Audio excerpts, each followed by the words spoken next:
औज़ुबिल्लाहि मिनश्शैतानिर्रजीम बिस्मिल्लाहिर्रहमानिर्रहीम अल्लाहुम्मा कुन ली वलिय्यिकल हुज्जत इब्निल हसन सलावातुका अलैहि वला आबाइही फ़ी हाज़िहि स्सा व फ़ी कुल्ली साआ वलिय्यन व हाफ़िज़न व क़ाइदन व नासिरन व दलीलन व ऐनन व हत्ता तुस्किनहु अर्ज़का तु व तुमत्तिअहु फ़ीहा तवीला।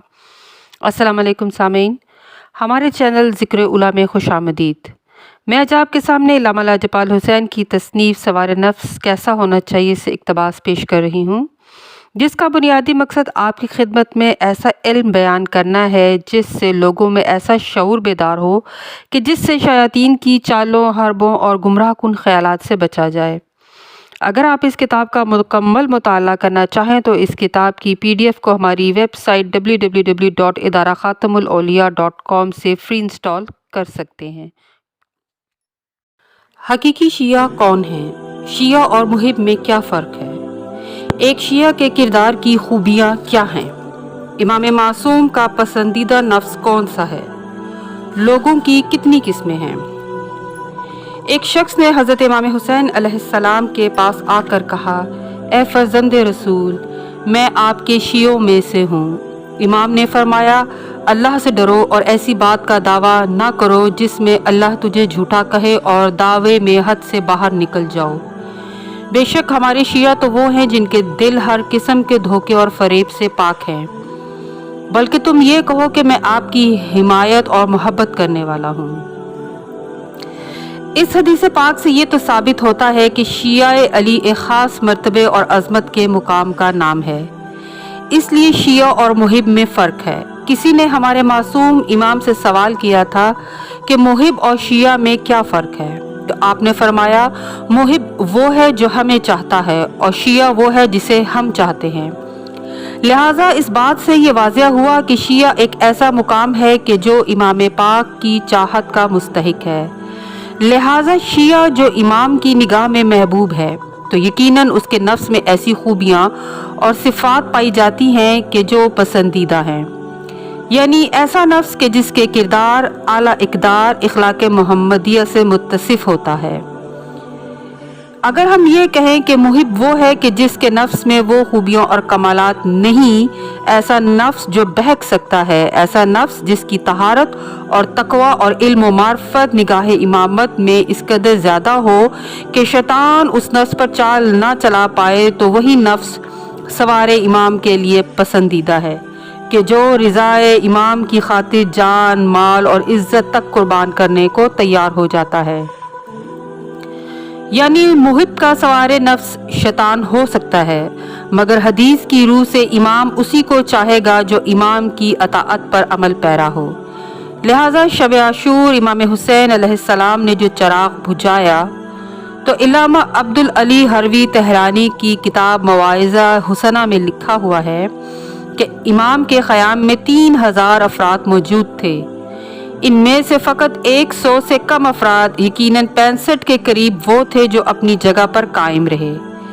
इससे यह नतीजा निकलता है कि अव्वल जब चराग बुझाया गया तो कसीर तादाद वो थी कि जो फ़कत मोहब्बत करने वाले और मवाली थे। यहाँ दुनिया के तलबगार और उनके नफूस पर शैतान सवार था। इसीलिए इमाम भी उन्हीं को पसंद करता है जिनके नफ्स, जिस्म और रूह इमाम के वजूद मुक़द्दस पर अपना सब कुछ कुर्बान करने के लिए आमादा हो। इसीलिए मौला अली अलैहिस्सलाम ने फरमाया, ए साइल, मस्जिदों की कसरत और कौमों की जमात से धोखा ना खाना। उनके जिस्म एक जगह हैं मगर उनके दिल जुदा जुदा हैं, क्योंकि लोग 3 किस्म के होते हैं, ज़ाहिद, साबिर और राग़िब का तारुफ। ज़ाहिद तो वो है जिसको दुनिया मिल जाए तो वो खुश नहीं होता, दुनिया चली जाए तो रंज नहीं करता। और साबिर वो होता है कि दुनिया की तमन्ना तो दिल में होती है, मगर जब कुछ मिल जाता है तो ये समझकर इससे मुंह फेर लेता है कि इसका अंजाम खराब होगा। राग़िब वो है कि दुनिया हासिल करने पर तुला है, उसको हलाल व हराम की परवाह नहीं होती। साइल ने अर्ज़ किया, मौला, ऐसे ज़माने में मोमिन की इलामत क्या है? आपने फरमाया, मोमिन की इलामत ये है कि वो वलीउल्लाह की तरफ नज़रें जमाए और उससे मोहब्बत रखे और उसके दुश्मनों से नफ़रत रखे। अजीब मंजिल है कि ख़याम हुसैनी में 3000 की कसरत है। इनमें ज़ाहिद भी हैं, साबिर भी हैं और राग़िब भी हैं।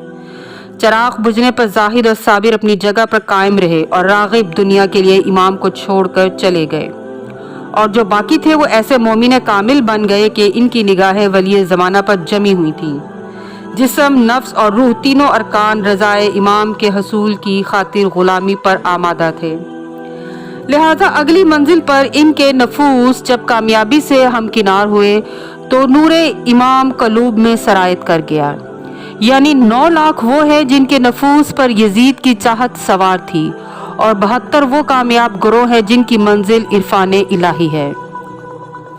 इमाम हुसैन अलैहिस्सलाम ने एक खत माविया की तरफ लिख कर भेजा और उसे उन कामों की सरजनिश की जो उसने अंजाम दिए थे। इस खत में लिखा था, फिर तूने हुकूमत अपने बेटे को दी, हालांकि वो ऐसा जवान है जो शराब पीता है और कुत्तों के साथ खेलता है। तूने अपनी अमानत में खयानत की और लोगों को तर्क किया और अपने अल्लाह की नसीहत पर अमल ना किया। तुम कैसे उम्मत मोहम्मद पर ऐसे को मुसल्लत करते हो जो शराब पीता है, हालांकि शराब पीने वाला फासिकों में से है और मस्त करने वाली चीज़ पीता है, वो शरीर लोगों में से है। शराब पीने वाला एक दिरहम का इमानतदार नहीं हो सकता, तो वो कैसे इस उम्मत का सरदार बन सकता है। तुम जल्द ही अपने काम का नतीजा देखोगे जब तौबा और इस्तग़फ़ार के दफ्तर बंद हो चुके होंगे। इस खत में मौला हुसैन अलैहिस्सलाम ने वाज़िह कर दिया कि अहले ईमान की इलामात और हैं, और जो लोग इस काबिल नहीं कि अल्लाह की निगाह में अपने गुनाहों की वजह से गज़ब का शिकार हैं, तो वो फ़र्द कैसे इस मसनद के लायक होगा कि जो खिलाफत की मसनद है। इसीलिए इमाम हुसैन अलैहिस्सलाम ने ये रोशन किया कि यजीद मलऊन के नफ्स पर हर वक़्त शैतान सवार रहता है और तू उसको खलीफा बना रहा है। इमाम हुसैन अलैहिस्सलाम ऐसे पाकीज़ा नफ्स मुतमइन्ना पर फाइज हैं कि कायनात की हर मखलूक ने आपकी शहादत से कबल भी गिरिया किया, यानी अल्लाह ने हर मखलूक को हुसैन का गम वदियत किया। ये नफ्स मुतमइन्ना की शान है कि आसमान में रहने वाले और ज़मीन पर बसने वालों ने नूरे हुसैन पर इस वक्त गिरिया किया कि जब आपने मैदान मक्का के पहाड़ों के दरमियान अभी कदम रखा था। आपका नूर वो पाकीज़ा नूर है कि जो हिजाबों में से हर हिजाब नूर में आदम की तख्लीक से 4,20,000 साल पहले तस्बीह तकदीसे इलाही करता रहा। इसीलिए रसूल पाक ने फरमाया कि हुसैन मुझ से है और मैं हुसैन से हूँ। यानी आपका नूर वहाँ मौजूद रहा कि जहाँ जहाँ नूर मुस्तफ़ा मौजूद था। इस सुल्ब में मुंतकिल होता रहा जहाँ जहाँ अल्लाह के इज़्न से हुक्म हुआ। ज़ाब फ़ातिमा ज़हरा ने फरमाया कि जब नूर हुसैन मेरे बतन मुबारक में आया तो मुझे अंधेरी रात में चराग की ज़रूरत नहीं होती थी। आपकी शान कितनी मुकद्दस है कि आपके चेहरे मुबारक से चमकने वाली नूरानियत की तजल्लियात आँखों को खीरा कर देती है। वो शख्स कितना बदबख्त है कि जिसके नफ्स पर शैतान सवार होकर सवारी कर रहा हो और वो हुसैन का कत्ल 13 ज़रबों से कर रहा हो।